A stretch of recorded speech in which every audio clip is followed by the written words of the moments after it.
आज की एक बहुत बड़ी शक्ति भी है और शिक्षकों को आशीर्वचन के लिए खड़ा होना ये पाप है। तो मैं ऐसा पाप करना नहीं चाहता हूँ। मैं आपसे संवाद जरूर करना चाहूँगा। मेरे लिए बहुत अच्छा ये एक्सपीरियंस था कि आप सबको, वैसे तो सबको मुझे, क्योंकि आपके हर एक की एक स्टोरी होगी, हर एक के अपना जीवन में, क्योंकि उसके बिना यहाँ तक पहुँचे नहीं होंगे। देखिए उतना समय निकालना मुश्किल होता है, लेकिन जितना भी मुझे आप सबसे कुछ जानने का अवसर मिला वो बहुत ही प्रेरक है और मैं इसके लिए आप सबको बहुत बहुत बधाई देता हूँ। देखिए राष्ट्रीय पुरस्कार पाना अपने आप में कोई अंत नहीं है। अब सबका आपके पर ध्यान है, अवार्ड के बाद सबका ध्यान है। इसका मतलब कि आपकी रीच बहुत बढ़ गई है। पहले जो आपका इन्फ्लुएंस का एरिया होगा या कमांड एरिया होगा वो अब इस अवार्ड के बाद बहुत बढ़ सकता है। मैं मानता हूं कि शुरुआत यहां से होती है। मौका ले लेना चाहिए। आपके पास जो है जितना ज्यादा परोस सकते हैं परोसना चाहिए और मैं मानता हूं आपका सेटिस्फेक्शन लेवल बढ़ता ही जाएगा। तो उस दिशा में प्रयास करना चाहिए। इस पुरस्कार के लिए आपका चयन आपके परिश्रम, आपकी निरंतर साधना का एक प्रकार से प्रमाण है, तभी तो ये सब संभव होता है। और एक शिक्षक सिर्फ वर्तमान नहीं होता है, बल्कि देश की भावी पीढ़ी को भी वो गढ़ता है, वो भविष्य को निखारता है। और ये मैं समझता हूं कि ये भी देश सेवा की श्रेणी में किसी भी प्रकार से किसी की भी देश सेवा से कम नहीं है।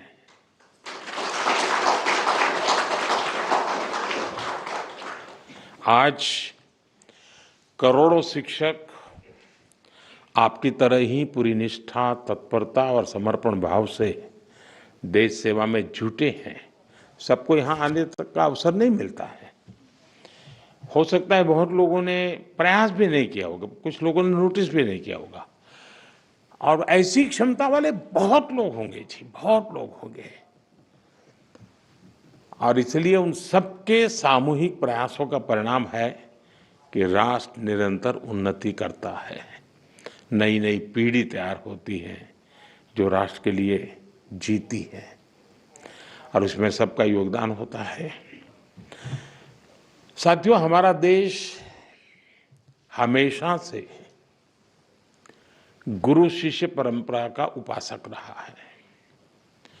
भारत में गुरु को केवल ज्ञान देने वाला नहीं, बल्कि जीवन का मार्गदर्शक माना गया है। मैं कभी कभी कहता हूं, मां जन्म देती है, गुरु जीवन देता है। आज जब हम विकसित भारत के निर्माण का लक्ष्य लेकर चल रहे हैं, तब ये गुरु शिष्य परंपरा भी हमारी एक बहुत बड़ी ताकत है।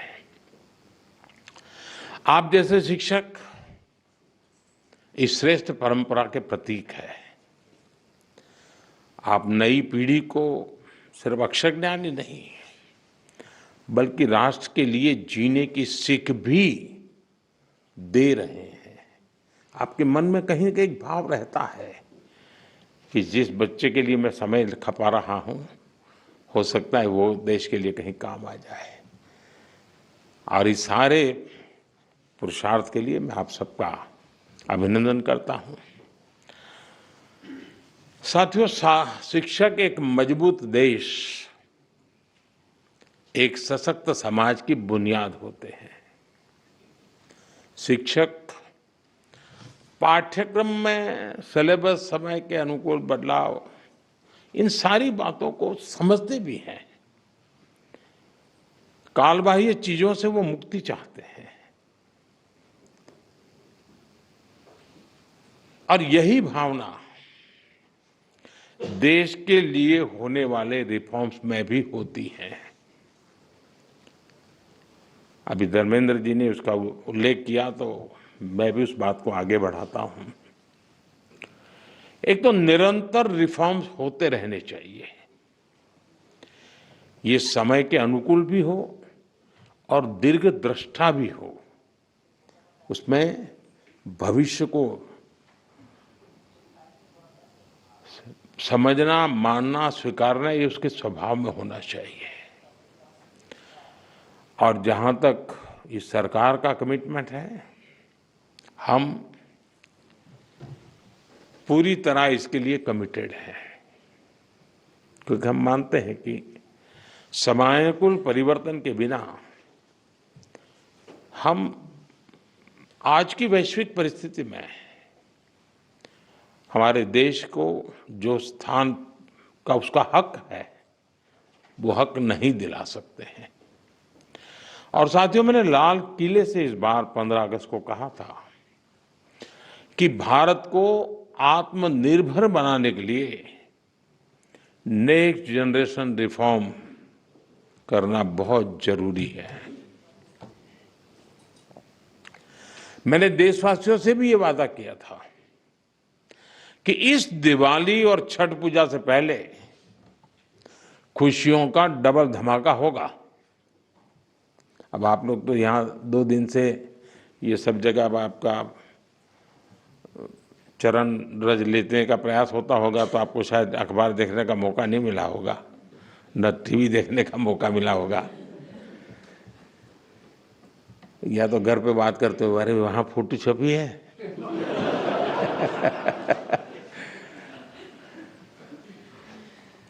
खैर, जिस भावना को लेकर हम चल रहे हैं, उसी भावना पर चलते हुए कल भारत सरकार ने राज्यों के साथ मिलकर के एक बहुत बड़ा निर्णय किया है, और बहुत महत्वपूर्ण निर्णय है।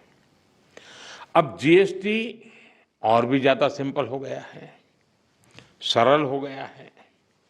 जीएसटी के मुख्यतः 2 ही रेट रह गए हैं, 5% और 18%, 5% और 18%।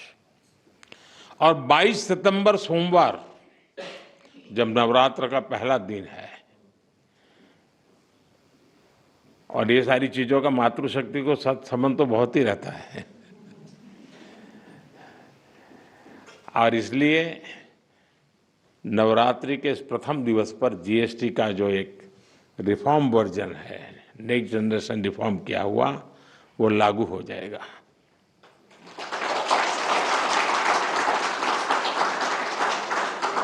यानी नवरात्रि से ही देश के करोड़ों परिवार की जो जरूरतें हैं, वो और अधिक सस्ती मिलनी शुरू हो जाएगी। इस बार धनतेरस की रौनक भी और ज्यादा रहेगी, क्योंकि दर्जनों चीजों पर टैक्स अब बहुत ही कम हो गया है। साथियों, 8 वर्ष पहले जब जीएसटी लागू हुआ, तो कई दशकों का सपना साकार हुआ था। कि ये चर्चा कोई मोदी प्रधानमंत्री बना उसके बाद नहीं हुई, उसके पहले भी हो रही थी। काम नहीं होता था, चर्चा होती थी। ये आजाद भारत के सबसे बड़े आर्थिक सुधारों में से एक था।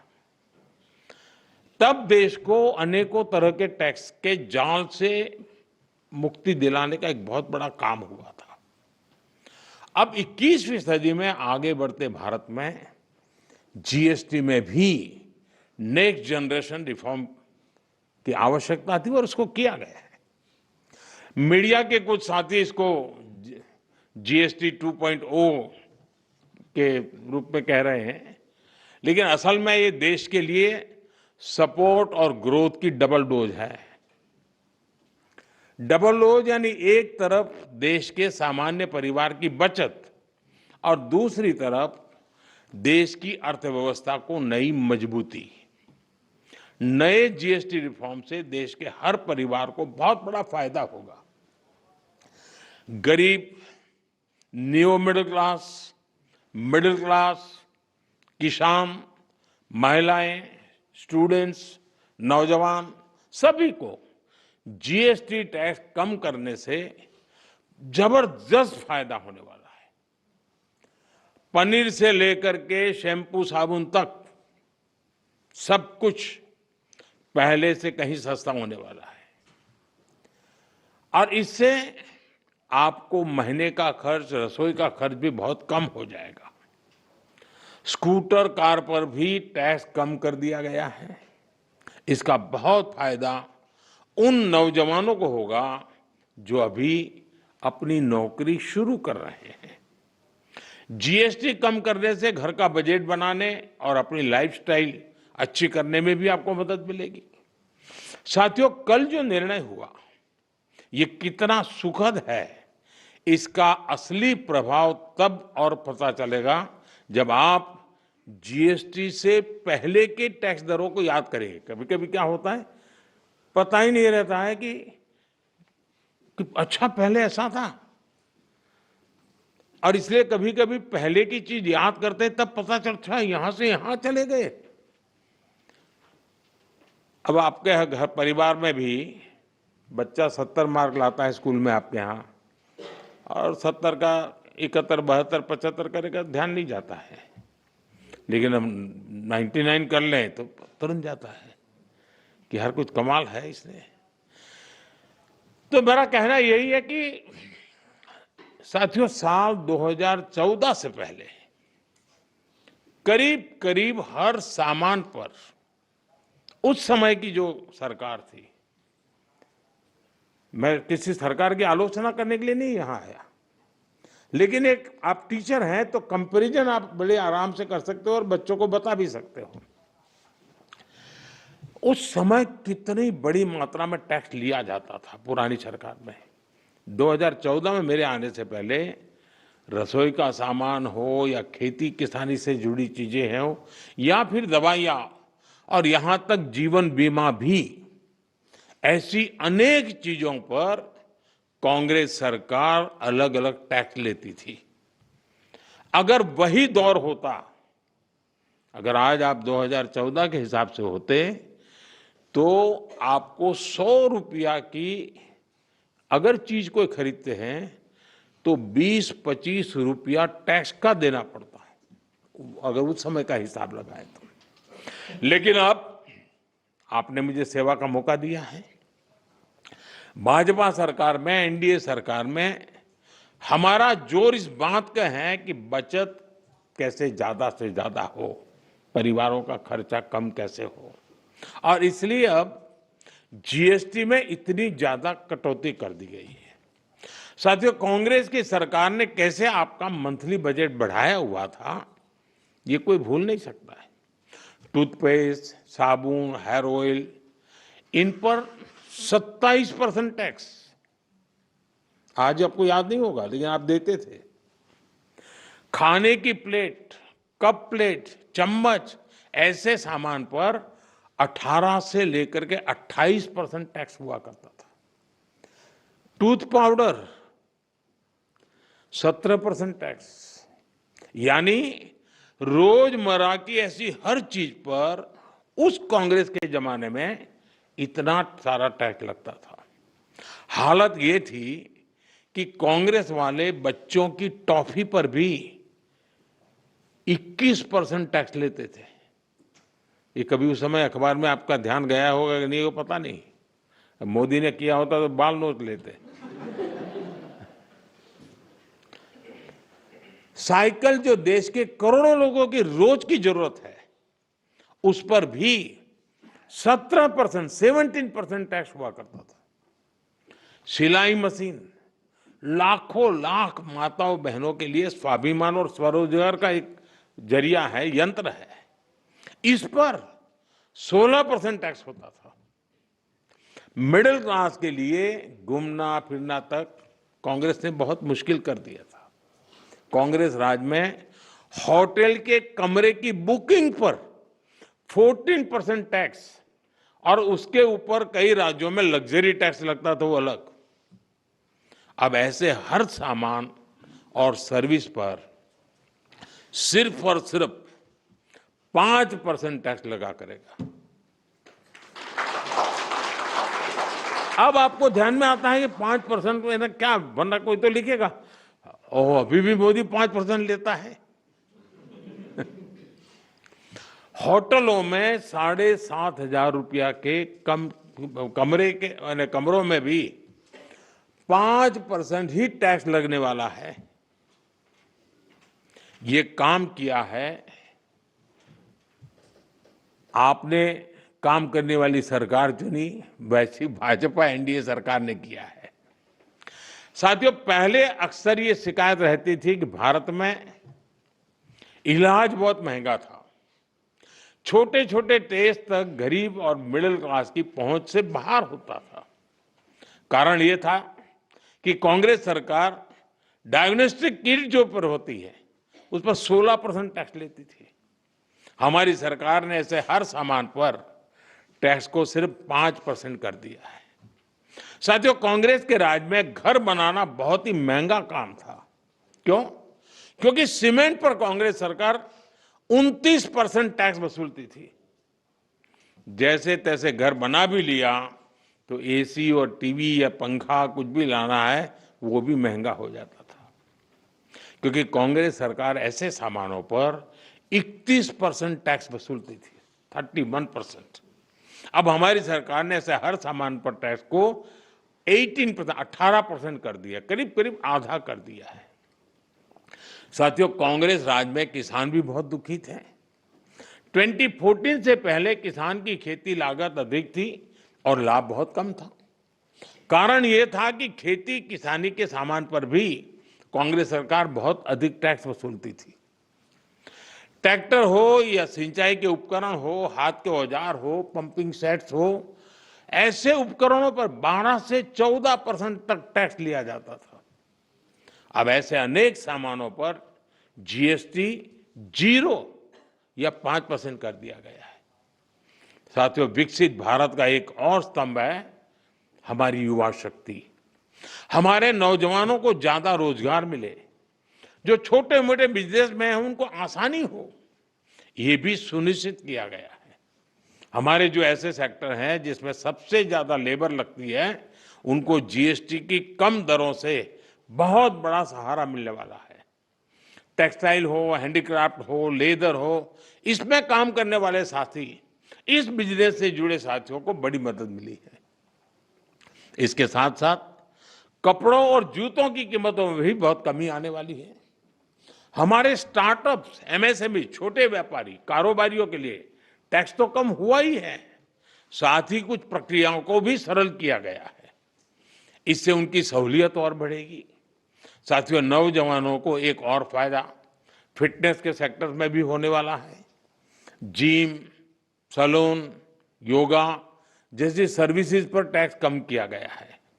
यानी हमारा नौजवान फिट भी होगा और हिट भी होगा।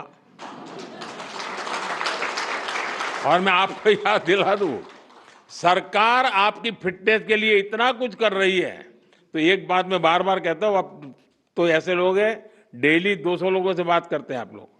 आप लोगों को मेरी बात जरूर बताइए कि मोटापा हमारे देश के लिए बहुत चिंता का विषय है, इसलिए खाने का तेल 10% कम करने से शुरुआत करें। मोहम्मद जी, आप मेरा एम्बेसडर बन जाइए।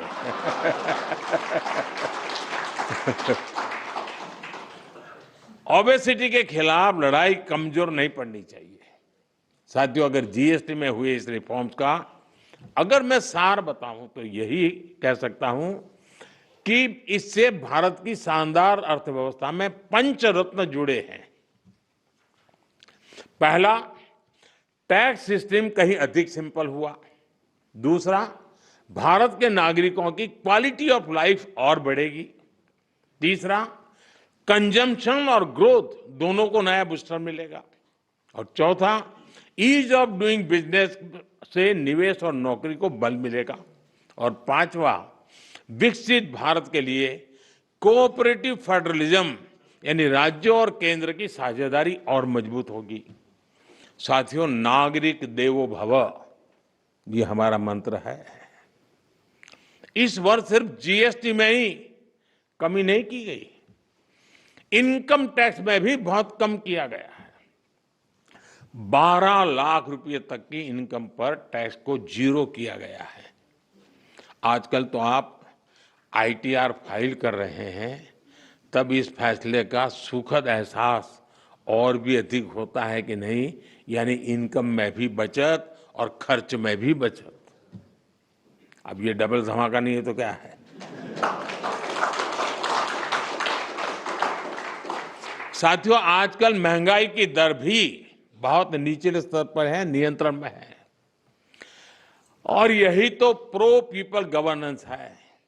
जब जनहित और राष्ट्रहित में फैसले लिए जाते हैं तब देश आगे बढ़ता है। और इसलिए ही आज भारत की ग्रोथ करीब करीब 8% है। यानी दुनिया में हम सबसे तेज गति से ग्रो कर रहे हैं। ये 140 करोड़ भारतीयों का सामर्थ्य है, 140 करोड़ भारतीयों का संकल्प है। और मैं आज देशवासियों को फिर कहूंगा, भारत को आत्मनिर्भर बनाने के लिए रिफॉर्म्स का ये जो सिलसिला चलता रहेगा वो रुकने वाला नहीं है। साथियों, भारत के लिए आत्मनिर्भरता ये कोई नारा नहीं है। इस दिशा में ठोस प्रयास हो रहे हैं। मेरी आप सभी से, देश के सभी शिक्षकों से भी अपेक्षा है कि आत्मनिर्भर भारत के महत्व का बीजारोपण, इस विचार की सीडिंग निरंतर हर विद्यार्थी में करते रहें।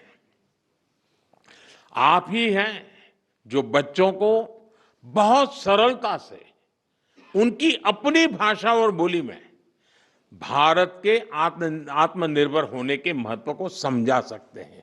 और आपकी बात वो मानता भी है। आप उन्हें बता सकते हैं कि दूसरों पर निर्भर रहने से देश कभी उतनी तेजी से आगे नहीं बढ़ सकता जितना उसका सामर्थ्य होता है। साथियों, भारत के आज के विद्यार्थियों और आने वाली पीढ़ियों में एक सवाल शुरू से ही प्रचारित और प्रसारित किए जाने की जरूरत है। ये हमारा कर्तव्य है जी। मैं चाहता हूं असेंबली में भी इसकी चर्चा हो। कभी कभी तो एक प्रयोग करके देखिए आप। कभी हमें पता ही नहीं होता है कि हमारे घर में विदेशी चीजें कैसे घुस गई है, पता ही नहीं है। इरादा नहीं है कि मुझे विदेशी चाहिए, लेकिन पता ही नहीं है। बच्चे परिवार में बैठ करके एक सूची बनाएं कि सुबह उठने से दूसरे दिन सुबह तक उपयोग में आने वाली कितनी चीजें विदेशी हैं, उसे पता ही नहीं है। हेयरपिन भी विदेशी आ गई है, कंघा भी विदेशी आ गया है, पता ही नहीं उसको। जागरूकता आएगी तो कहेगा अरे यार भाई, मेरे देश को क्या मिलेगा। और इसलिए मैं मानता हूं कि आप पूरी नई पीढ़ी को आंदोलित कर सकते हैं। जो काम महात्मा गांधी जी ने किसी समय हमारे लिए छोड़ा है, अब पूरा करने का सौभाग्य हमें मिला है। और मैं चाहता हूं कि हम लोगों ने करना चाहिए। और मैं बच्चों के सामने हमेशा एक बात उनको प्रेरित करते हुए कहता रहूं, मैं ऐसा क्या करूं जिससे मेरे देश की किसी न किसी आवश्यकता की पूर्ति हो। ये चीज है मेरे देश में नहीं है, नहीं मैं करूंगा, मैं कोशिश करूंगा, मैं मेरे देश में लाऊंगा।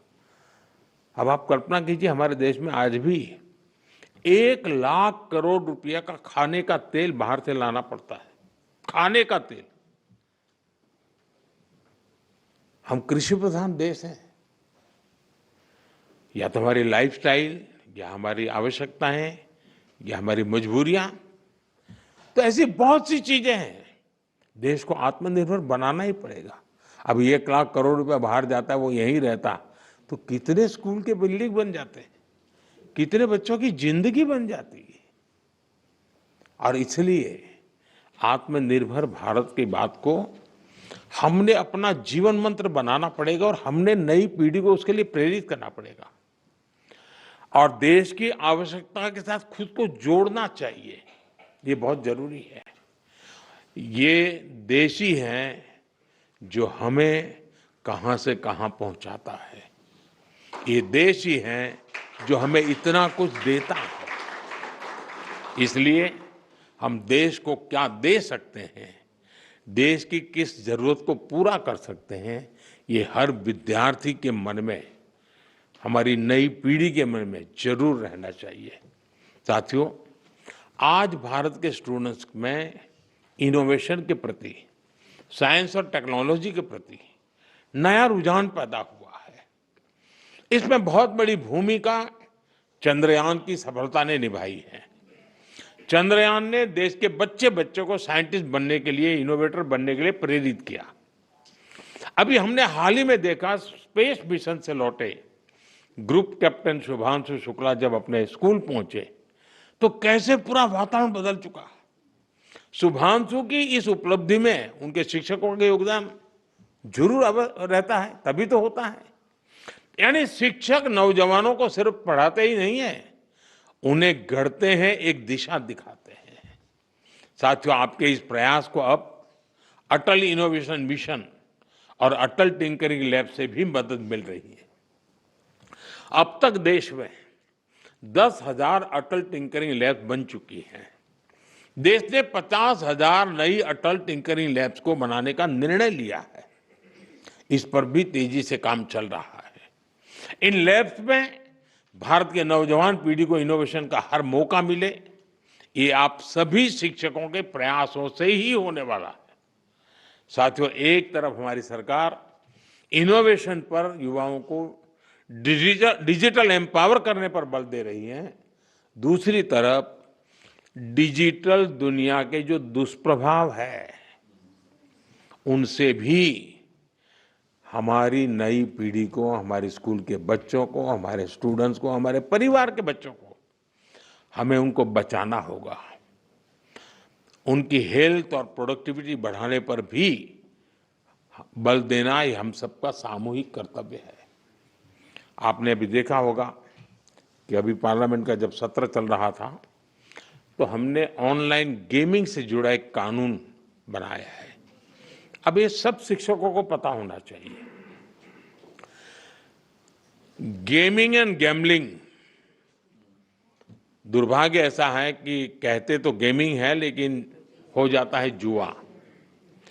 और इसलिए सरकार ने, और बहुत बड़ा निर्णय है ये, बड़ी बड़ी ताकतें वो कभी नहीं चाहती थी कि ऐसा कानून आए और देश में गैम्बलिंग पर प्रतिबंध आ जाए। लेकिन आज एक ऐसी सरकार है जिसमें पॉलिटिकल विल है और जिसके दिल में देश के उज्जवल भविष्य की चिंता है, बच्चों के भविष्य की चिंता है। और इसलिए हमने ऐसे किसी भी दबाव की परवाह किए बिना, किसको क्या लगेगा, किसको क्या नहीं लगेगा, इसकी परवाह किए बिना गेमिंग के संबंध में, ऑनलाइन गेम्स के संबंध में कानून लाए हैं। ऐसे अनेक ऑनलाइन गेम्स थे जिनसे हमारे स्टूडेंट्स प्रभावित हो रहे थे। पैसों के खेल चलते थे, ज्यादा कमाने के इरादे से लोग पैसे डालते थे। कुछ जगह से तो मुझे रिपोर्ट मिलते थी, परिवार में महिलाएं, मोबाइल फोन तो सबके पास है, वो भी दिन में सब लोग घर से चले गए, फिर क्या करे, तो वो भी खेल लेती थी। आत्महत्या की घटनाएं मिलती थी, कर्जदार बन जाते थे। यानी बहुत बड़ा, यानी परिवारों के परिवार तबाह हो गए, आर्थिक नुकसान हो रहा था। और ये बीमारी ऐसी है कि नशे की तरह लत लग जाती है। ये गेम्स ऐसी चीजें होती है और पैसे लूटने वाले तो आपको टैप कर ही लेते, फंसा देते हैं। और ऐसा कंटेंट भी बढ़िया बढ़िया लाते हैं कि कोई भी फंस जाता है उसमें। और सब परिवारों के लिए चिंता का विषय बन गया था। और इसलिए मैं कहता हूँ कि ये जो कानून बना है वो कानून अपनी जगह पे है, लेकिन बच्चों को जागरूक करना ये बहुत आवश्यक है। लेकिन माता पिता शिकायत कर सकते हैं, परिस्थिति सुधार नहीं सकते क्योंकि तनाव का वातावरण बन जाता है, लेकिन टीचर उसमें बहुत बड़ा रोल कर सकता है। हमने कानून तो बना दिया है और पहली बार हमने तय भी किया है कि बच्चों के सामने इस तरह का हानिकारक कंटेंट नहीं आएगा। मैं आप सभी टीचर से भी आग्रह करूंगा कि इसको लेकर अपने विद्यार्थियों में जागरूकता जरूर पैदा करें। लेकिन इसमें दो विषय हैं। गेमिंग वो बुरा नहीं है, गैम्बलिंग बुरा है, जिसमें पैसे नहीं है। और आपको तो मालूम होगा, अब ओलंपिक में भी इस प्रकार के गेमिंग को एक खेल के रूप में स्वीकृति मिली है। तो वो टैलेंट का विकास होना, स्किल का विकास होना, उसमें जिनकी महारत है उसकी ट्रेनिंग होना अलग चीज है। लेकिन ये नशा हो जाए, लत लग जाए और बच्चों की जिंदगी बर्बाद हो जाए, ये स्थिति देश के लिए बहुत चिंता का विषय है। साथियों, हमारी सरकार का प्रयास है कि हमारे नौजवान गेमिंग के सेक्टर में ग्लोबली अपनी प्रेजेंस बढ़ाएं। भारत में भी जो क्रिएटिव वर्क करने वाले थे, जो अपने कथा वार्ताएं उसके आधार पर बहुत सारी गेम्स बन सकती है नई। हम गेमिंग के मार्केट को दुनिया में कब्जा कर सकते हैं जी। भारत में भी अनेक ऐसे प्राचीन खेल हैं, ऐसे कंटेंट हैं जो ऑनलाइन गेमिंग की दुनिया में धूम मचा रखे रहते हैं। आज ऑलरेडी कर रहे हैं, हम और ज्यादा कर सकते हैं। कई स्टार्टअप इस दिशा में शानदार काम भी कर रहे हैं। अपने स्कूलों और कॉलेजों में भी आप इसे लेकर स्टूडेंट को हर जानकारी देंगे तो मैं समझता हूं कि उनको एक अच्छा कैरियर ऑप्शन भी मिलेगा। साथियों, मैंने लाल किले से, अभी आपने मुझे एक सवाल पूछा था, मैं इसकी बात चर्चा कर लेता हूं। लाल किले से मैंने वोकल फॉर लोकल, स्वदेशी अपनाने का बड़ा आग्रह किया, आह्वान किया है। स्वदेशी यानी जो कुछ भी हमारे देश में पैदा होता है, जो हमारे देश में बनता है, वो चीजें जिसमें मेरे देशवासियों के पसीने की महक है, वो चीजें जो मेरे देश की मिट्टी की सुगंध जिसमें है, वो मेरे लिए स्वदेशी है। और इसलिए और इसके प्रति हमारा गौरव होना चाहिए। हर घर पर बच्चों को कहना चाहिए, घर पर एक बोर्ड लगाओ, जैसे हर घर तिरंगा है ना, हर घर स्वदेशी, घर घर स्वदेशी। और उसी पर हर दुकानदार अपने यहाँ बोर्ड लगाए कि गर्व से कहो ये स्वदेशी है। हमें गर्व होना चाहिए, भाई ये मेरे देश का है, मेरे देश में बनता है, ये गर्व होना चाहिए, ये वातावरण बनाना चाहिए। और लोकल के लिए वोकल होने के इस अभियान में टीचर्स बहुत बड़ी भूमिका कर सकते हैं। हमारे बच्चों को स्कूल ये प्रोजेक्ट्स और गतिविधियों में मेक इन इंडिया वस्तुओं की पहचान करा सकते हैं। खेल खेल में आप सिखा सकते हैं। एक असाइनमेंट हो सकती है जिसमें घर में जितनी भी वस्तुएं हैं, कितनी स्वदेशी है, मैंने जैसे कहा, उसका एक लिस्ट बनाए, जरा दूसरे दिन दिखाए, लेकर के आए और चलो भाई इस महीने इतनी कम करेंगे, इस महीने इतनी कम करेंगे। धीरे धीरे पूरा परिवार स्वदेशी हो जाएगा। मैं तो चाहूंगा स्कूल में से, मान लीजिए 10 क्लास हैं हमारे यहाँ, हर क्लास सुबह एक आधा घंटा प्ले कार्ड लेकर के गांव में जुलूस निकाले, स्वदेशी अपनाओ। दूसरे दिन दूसरा क्लास, तीसरे दिन तीसरा क्लास, तो लगातार गांव में वातावरण बना रहेगा, स्वदेशी स्वदेशी स्वदेशी।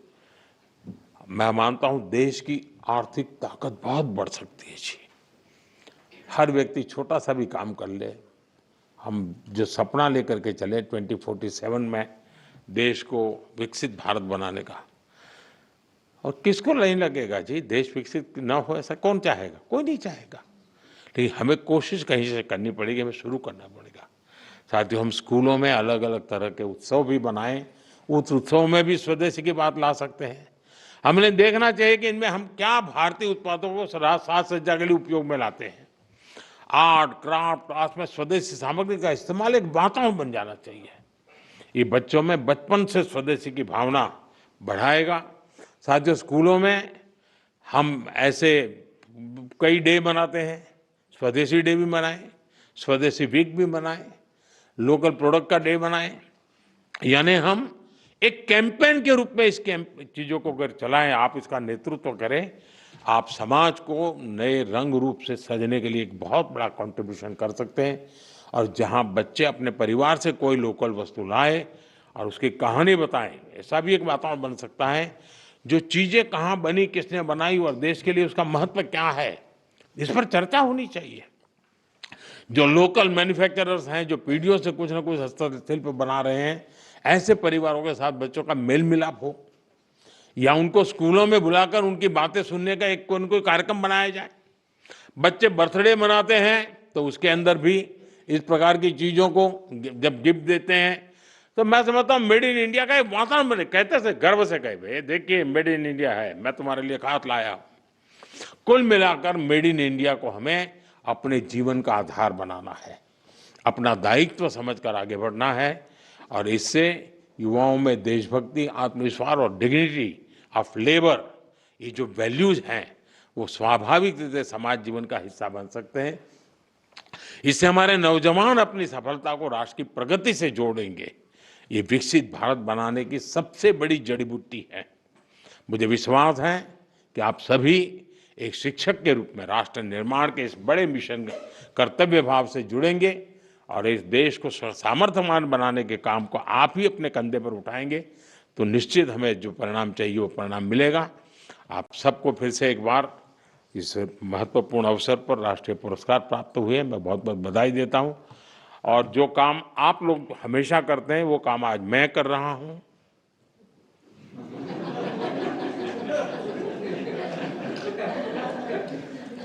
आप लोग काम करते हैं होमवर्क देने का, तो आज होमवर्क मैंने दिया है। मुझे पूरा विश्वास है कि आप उसको पूरा करेंगे। बहुत बहुत धन्यवाद।